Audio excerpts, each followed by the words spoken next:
ये किस्सा है एक गुनहगार शख्स और खुदा की रहमत का। एक गुनहगार इंसान था। उसके बहुत बड़े गुनाह थे। उसका 5 साल का प्यारा बेटा उसके साथ रहता था। एक दिन बच्चा अपने बाप के पास आया। बाबा, दुनिया में सबसे बड़ा क्या है? बाप ने मुस्कुराकर जवाब दिया, बेटा, दुनिया में सबसे बड़ी चीज दरख्त है।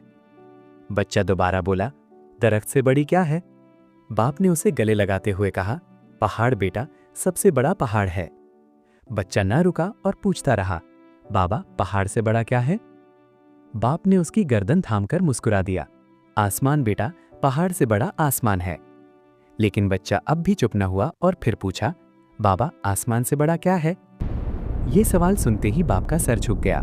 वो खामोश हो गया। बच्चा ने अपने छोटे हाथ से बाप की दाढ़ी को थामा और मासूमियत से कहा, बाबा, चुप क्यों हो गए? बताओ ना, आसमान से बड़ा क्या है? बाप शर्मिंदा होकर बोला, बेटा, आसमान से बड़े तुम्हारे बाप के गुनाह हैं।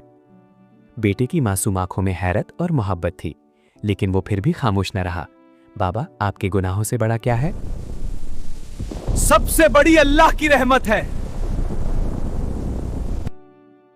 यही गुनहगार की अदा खुदा को बहुत पसंद आई कि इतना गुनहगार होने बावजूद भी खुदा की रहमत पर यकीन रखता है।